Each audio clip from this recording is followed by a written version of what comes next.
안녕하세요. 오늘도 사연살롱을 찾아주셔서 감사합니다. 50대 가정주부입니다.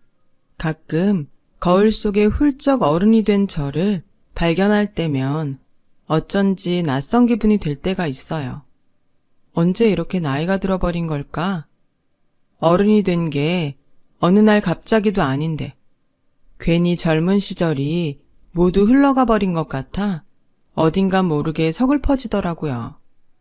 어렸을 땐 철없이 어른은 다 자유로운 것 같고 뭐든 할 수 있을 것 같아서 빨리 어른이 되고 싶었는데 막상 이렇게 인생의 절반이 흐르고 나니 가장 그리운 때가 그때인 것 같아요.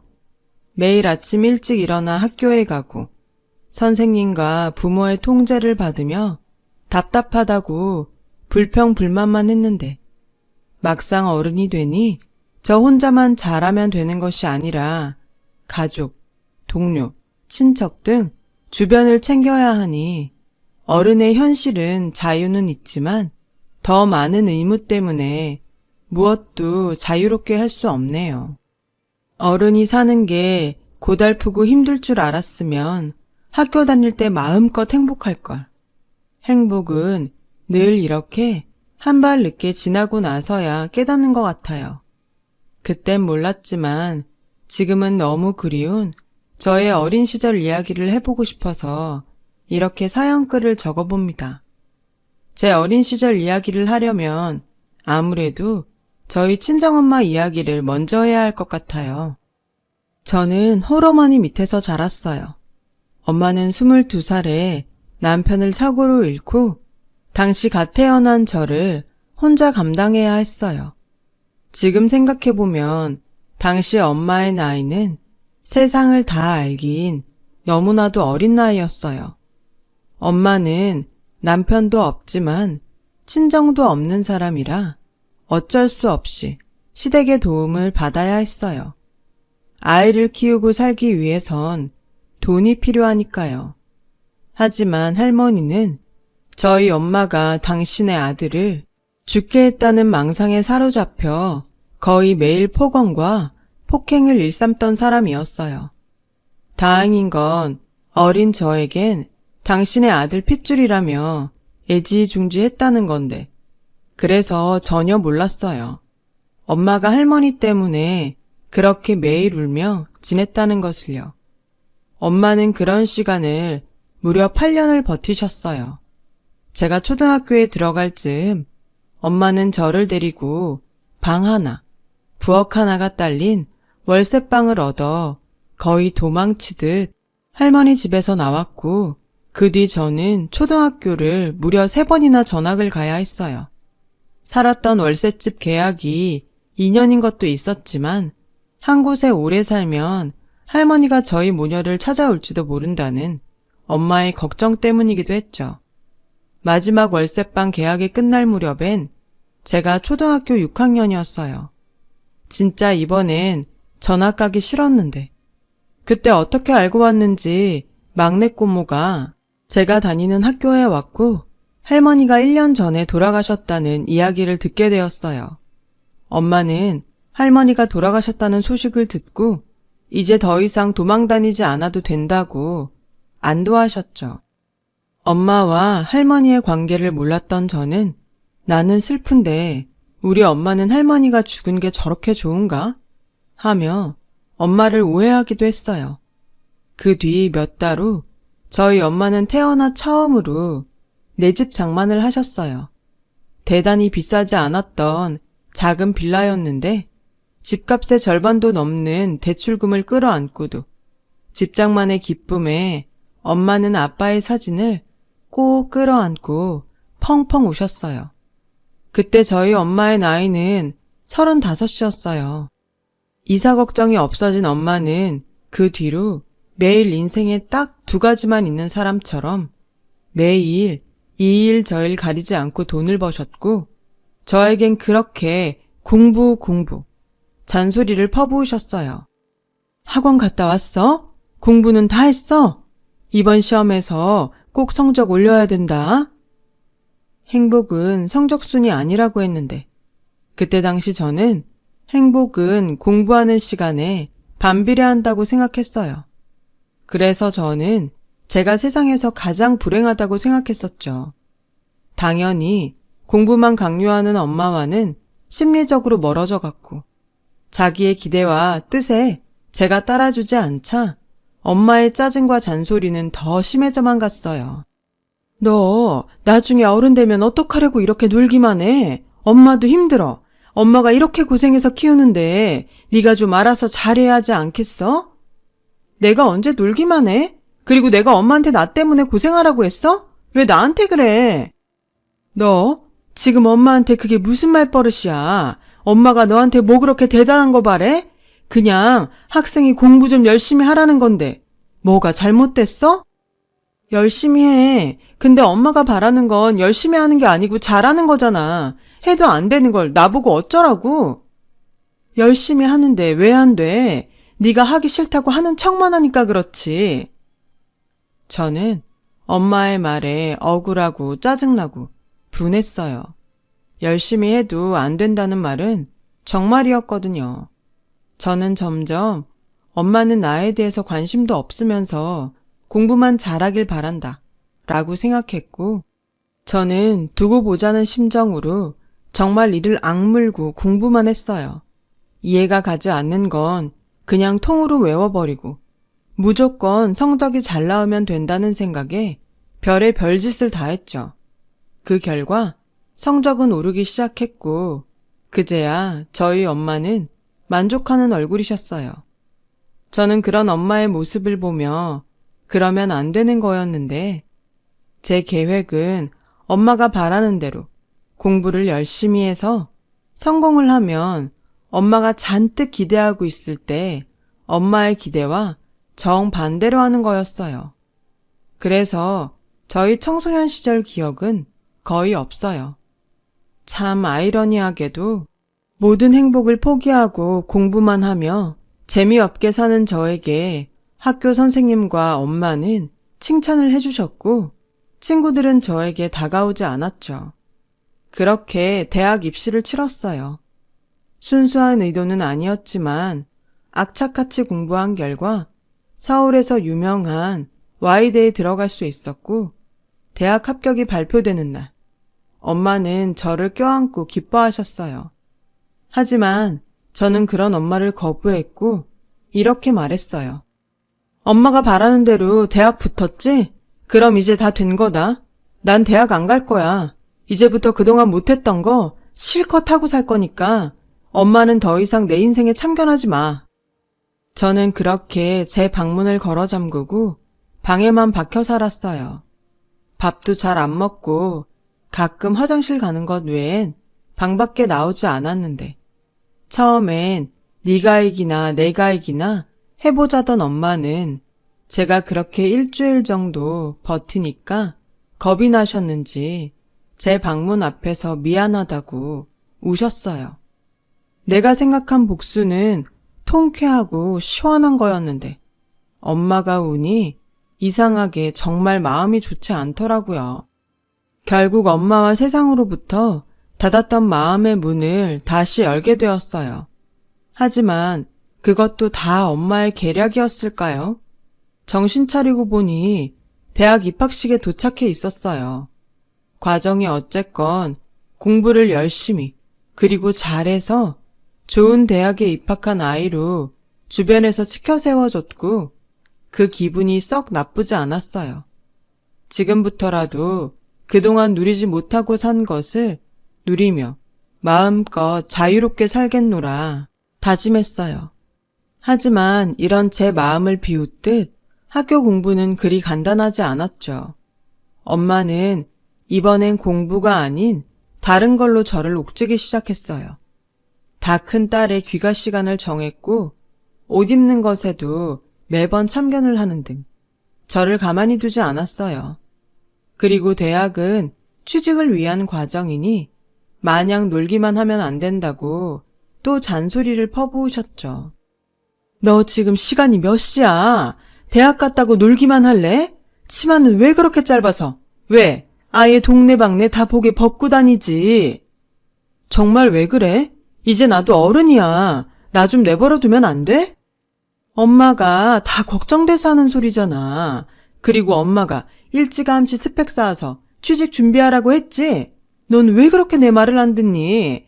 요즘은 여자도 능력이 있어야 무시 안 당하고 산다고 했어, 안 했어? 가만 보면 다 엄마 컴플렉스야. 누가 무시를 해. 내 걱정하지 말고 제발 엄마 걱정이나 해. 지금 이 나이가 돼서 생각해보면 엄마가 힘들게 번 돈으로 먹고 자고 입고 대학까지 다니면서 엄마가 잔소리할 때마다 혼자 큰 아이처럼 철없는 소리를 했어요. 당연히 그때는 몰랐죠. 그저 지금 당장 듣는 잔소리가 싫었고 뭐든 저를 통제하려는 엄마의 날성 감시가 싫었으니까요. 그런 제가 엄마와 따로 살게 된 건 대학 졸업 후 취직을 하고 난 후부터였어요. 저는 무조건 독립을 하고 싶어서 월급을 받으면 거의 쓰지 않고 모았고 회사 근처 월세로 나온 작은 오피스텔을 얻을 수 있었어요. 월세로 내는 돈이 얼마나 아까운데 공짜로 먹여주고 재워주는 집 놔두고 이게 뭐야?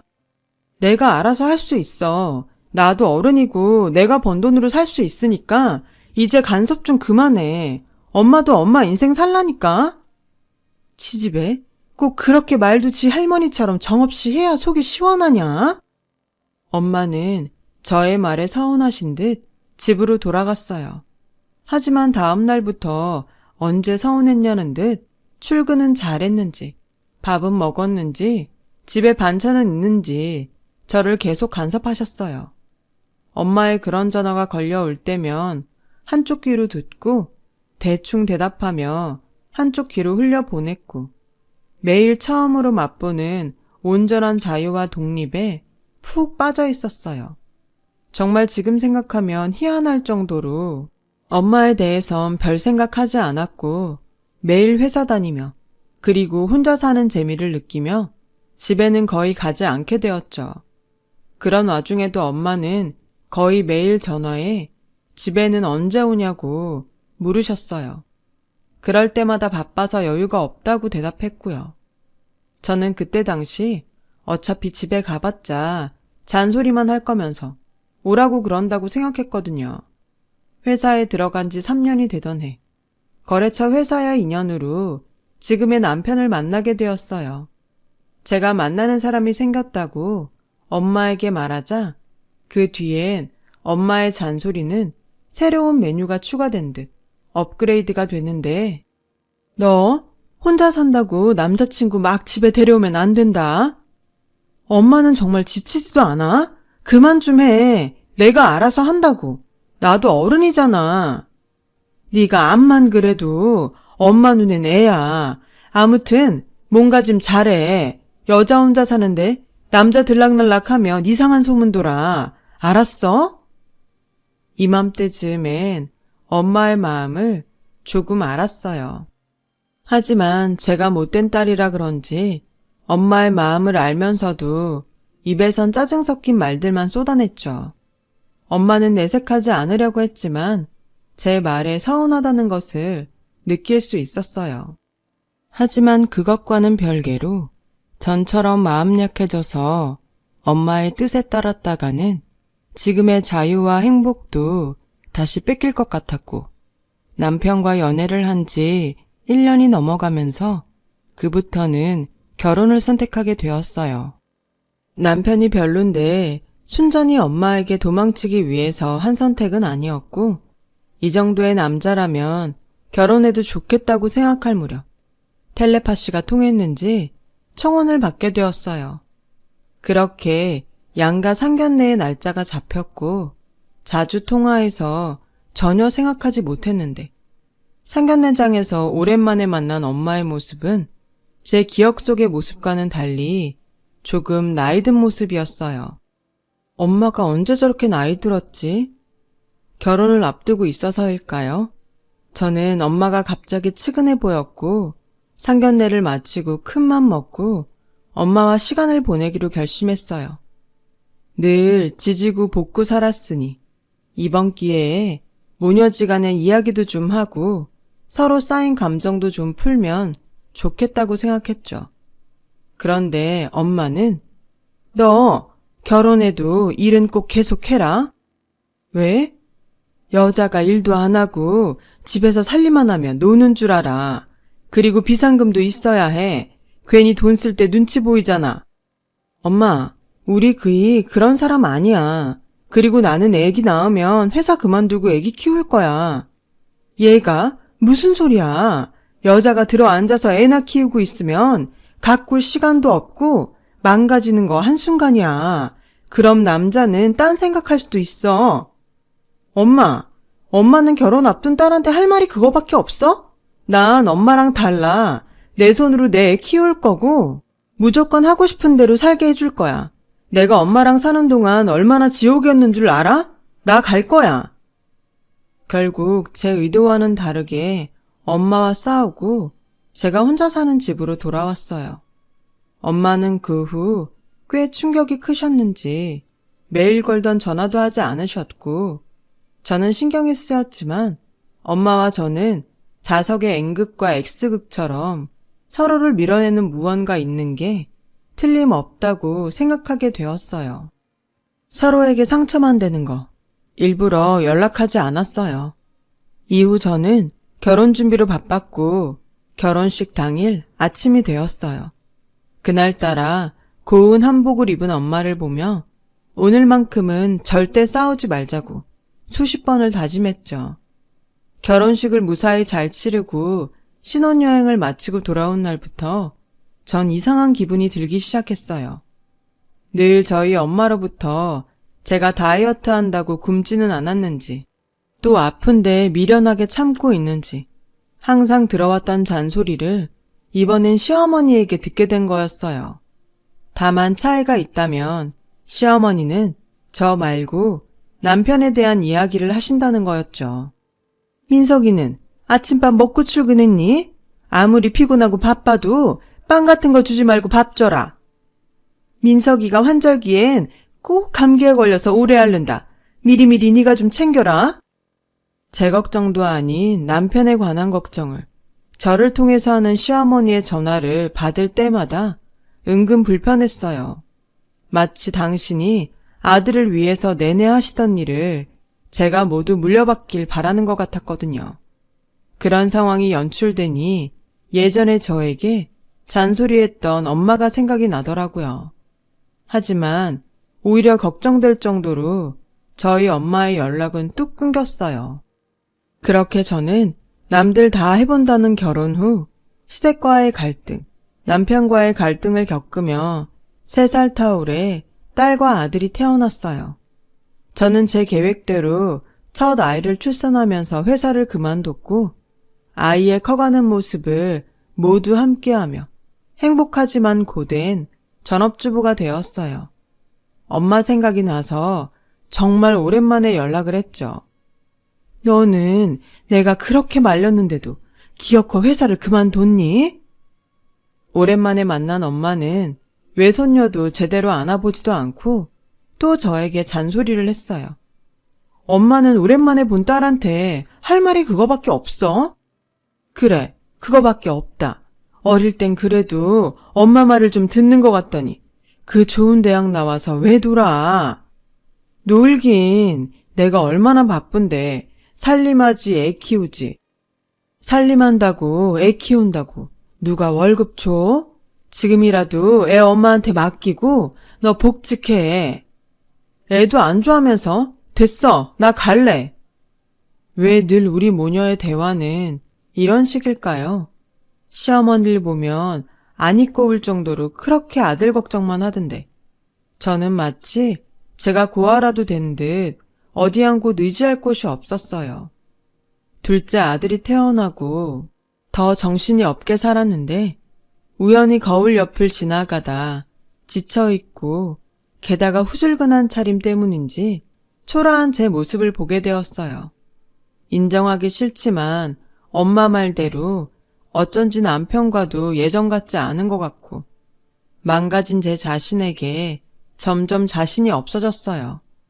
회사를 그만두기 전엔 남편과 퇴근 후 저녁 데이트도 하고 쉬는 날엔 같이 취미생활도 했었는데 지금의 남편은 그저 저와 무언가를 하는 것이 짜증스러워 보였거든요.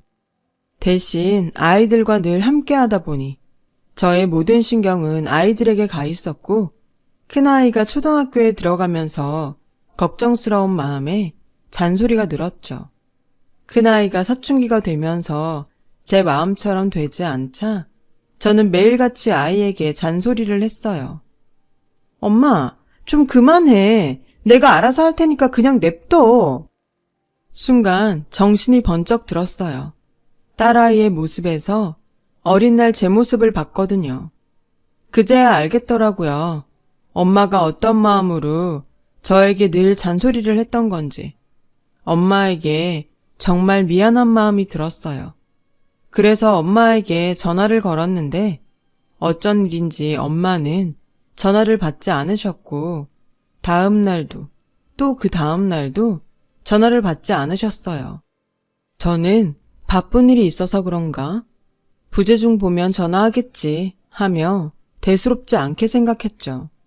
아이 키우며 또 정신없이 지내다 문득 엄마와 그렇게 연락이 되지 않은 것이 한 달이 넘어가고 있다는 게 자각이 되었죠. 불안해지기 시작했어요. 엄마가 걱정이 돼서 집에 갔고 황당하게도 엄마가 저에게 말도 하지 않고 이사를 갔다는 것을 알게 되었어요. 어찌나 기가 차고 황당하던지. 진심으로 나는 엄마에게 고작 이 정도의 딸이었구나 싶은 마음에 저도 누가 이기나 보자는 심정으로 엄마를 찾지 않았어요. 그렇게 2년의 시간이 흘렀고요. 가끔 정말 무슨 일이 있는 건 아닐까 싶은 마음이 들었다가도 무슨 일이 있으면 혈육이라고 저 하나인데 분명 연락이 왔을 거라는 생각에 저는 더욱더 엄마를 미워하게 됐어요. 그렇게 3년이 되어가던 어느 날 비도 부슬부슬 내리고 기분도 별일 없이 다운됐었는데 모르는 번호로 전화가 걸려왔어요. 평소 같으면 받지 않았을 전화인데 그때는 무슨 기분인지 전화를 받았고 정말 생각하지 못한 이야기를 듣게 되었어요. 여기 땡땡땡 요양원인데요. 김미영 씨 보호자 되시죠? 지금 김미영 씨가 교통사고로 수술을 받으셔야 하는데 가족분 동의서가 필요해요. 저는 마치 귀신에 홀린 듯 병원으로 뛰어갔어요. 그리고 엄마도 제대로 보지 못한 채 수술 대기실에 들어갔고 그곳에서 요양원 직원분에게 엄마의 3년간의 이야기를 들을 수 있었어요. 저희 엄마는 알츠하이머 가족력이 있으셨는데 언제부턴가 자꾸 기억이 나지 않아 처음엔 건망증인가 싶다가 상태가 심각해져 병원을 찾으셨대요. 그리고 걱정하던 알츠하이머 진단을 받게 되셨고 그 길로 요양원에 입소를 하셨다는데 당시 저희 엄마 말이 혹시 제 딸이라고 누가 찾아오거든 그런 사람 없다고 해주세요. 괜히 신경 쓰이게 하고 싶지 않네요. 직원들은 그래도 가족인데 어떻게 그러냐며 꼭 연락을 해보시라고 했다는데 저희 엄마의 마음은 단호했대요. 그렇게 진행을 늦추는 치료를 받다 올해부터 상태가 좀 많이 나빠지셨고 비가 오는 날이면 자꾸만 우산을 가지고 딸을 데려와야 한다면서 찻길로 나가셨대요. 저는 그 말에 눈물이 터지고 말았죠. 나도 비 올 때 다른 엄마처럼 우산 가지고 데리러 오면 안 돼? 엄마가 밖에서 일하는데 그럴 시간이 어딨어. 그래서 엄마가 비상용 작은 우산 사줬잖아. 벌써 잃어버렸어? 아니, 그냥 놔둬. 이씨 됐어. 저는 까맣게 잊고 있었던 일인데 엄마는 기억도 온전하지 않으면서 그날의 기억을 잊지 않고 있었나 봐요. 이렇게 엄마가 되어서야 엄마의 깊은 마음을 조금 알게 되니 저는 정말 나쁜 딸이었구나 싶은 생각이 들었어요. 저는 교회도 성당도 절도 다니지 않으면서도 간절히 기도했어요. 제발 엄마가 무사히 수술을 마치고 나오실 수 있게 해달라고요. 알츠하이머여도 상관없고 그저 살아있는 엄마 손 잡게만 해달라고. 기도하고 또 기도했죠. 제 간절한 기도가 통했는지 엄마의 수술은 출혈이 많아 고비는 있었지만 무사히 끝났고 저는 엄마의 병간호에 정성을 다했어요. 정신이 돌아온 엄마는 절 보고 낯설어 했어요. 그러다 또 어느 날 비가 왔고 엄마는 저에게 아줌마, 비 와요? 나 우리 딸 데리러 가야 하는데 라고 말씀하셨어요. 저는 엄마의 손을 잡고 이렇게 말했어요. 오늘 학교 쉬는 날이라 따님 집에 잘 있어요. 숙제도 다 했고 공부하고 있대요. 그래요? 가끔은 공부 안 하고 놀아도 되는데. 왜요? 학생이 공부를 해야죠. 공부도 좋지만 아이가 더 중요하잖아요. 지금은 왜 그렇게 애를 공부하라고 닥달했는지 후회돼요. 저는 그때 엄마의 진짜 마음을 알 수 있었어요. 지금부터라도 엄마와 잘 지내기로 다짐했죠. 이제는 내가 엄마의 보호자가 되기로요. 엄마의 알츠하이머 증상은 심해지는 날도 그리고 언제 그랬냐는 듯 정신이 돌아오는 날도 있었는데요. 엄마가 병원에서 퇴원하던 날 바닥이 미끄러워 삐끗할 뻔한 저에게 정신 차려. 그러다 넘어진다. 넌 하도 넘어져서 엄마가 걱정이야. 다리에 힘 딱 주고 걸으라고 했지. 기억이 돌아온 엄마와 참 오랜만에 듣는 엄마의 잔소리에 저는 그만 펑펑 울어버리고 말았어요. 왜 울어? 발 아파? 다 엄마 때문이야. 왜 아프고 그래? 얘가 지금 무슨 소리를 하는 거야? 엄마 하나도 안 아파. 너 지금 나 때문에 우는 거야? 저는 엄마의 너무나도 태연스러운 모습에 마음이 더 무너져 내렸어요. 그리고 진정하라며 저를 품에 안아줬는데 좁지만 따뜻한 엄마의 품이 너무 좋아서 눈물이 그치지 않는 거 있죠. 그 후 엄마는 요양원으로 돌아갔어요. 저는 엄마의 요양원을 다니기 위해 그동안 무섭다고 따지 않았던 운전면허증을 땄고 그렇게 일주일에 3번 이상은 엄마를 보러 요양원을 찾았어요. 제 노력에도 엄마의 증상은 점점 나빠져 갔고 그나마 괜찮을 땐 요양원을 찾아온 저에게 너 학원 갔다 왔어? 숙제는 했고? 라며 그래도 저를 딸로 알아봐 주더라고요. 그러면 저는 신이 나서 오늘은 숙제 없어. 학원도 쉰다고 해서 집에 일찍 왔지? 하고 능청을 떨었어요. 그러던 어느 날 아이들을 모두 학교에 보내고 엄마를 보러 갔는데 그날은 유독 엄마의 상태가 좋은 날이었어요. 기분도 꽤 좋아 보였고요. 왜 여길 와? 애들은 어쩌고? 엄마, 우리 애들 기억나? 얘는? 당연한 소리. 할머니가 손자들을 까먹었을까봐. 요즘 하도 까먹잖아. 그래서 다 잊어버렸나 했지. 너는 엄마를 뭘로 보고 엄마 아프다고 무시하냐? 저는 그 순간 아무 말도 하지 못했어요. 제 기억으론 거의 처음으로 엄마가 자신의 병을 인지하고 있었거든요. 엄마, 아픈 거 알고 있어? 야, 여기 시설 한 바퀴만 둘러봐라. 다 알지? 치매든 알츠하이머든 기억이 가끔은 돌아온다는 말을 듣기는 했지만 또 눈물이 났어요. 자주 보러 왔던 엄마의 모습인데 엄마가 너무 반가웠거든요. 그날은 기억이 돌아온 엄마와 헤어지기 싫어 돌아가는 시간이 늦어졌는데 집에 돌아가려는 저에게 엄마는 편지 봉투 하나를 건네주셨어요. 은주야, 이거 가져가. 엄마는 까먹어도. 너는 꼭 기억해줬으면 좋겠어. 이게 뭐야? 엄마 마음. 엄마는 환하게 웃으며 저를 배웅해 주셨어요. 어찌나 웃는 얼굴이 이쁜지 차를 한쪽에 세운 뒤 편지 봉투를 열어봤어요. 그리고 그 편지 봉투엔 엄마의 편지가 적혀 있었는데 태어나 처음으로 받아본 엄마의 편지였어요. 은주야, 오늘따라 예전 기억이 너무나 생생해. 너무나 생생해서 이렇게 너한테 편지를 쓰지 않을 수 없었어. 은주 너 엄마 때문에 많이 힘들었지? 엄마는 지금 생각해보면 그때 참 무서웠던 것 같아.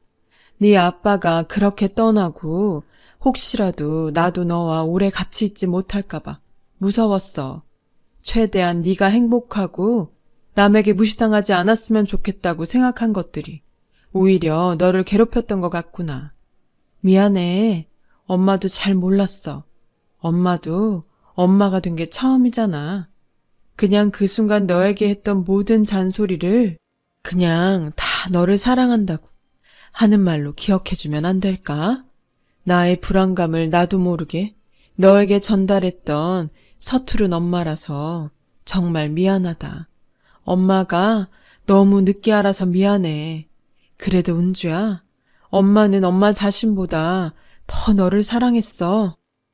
세상에 어떤 엄마가 자식을 사랑하지 않을 수 있겠어요. 세상에 존재하는 사랑 중에 가장 큰 사랑이 부모가 자식을 사랑하는 거라고 했는데 저는 너무 늦게 그걸 알아서 엄마에게 미안해 차 안에서 한참을 울었어요. 그 후 저는 엄마의 가르침으로 달라지기로 결심했어요.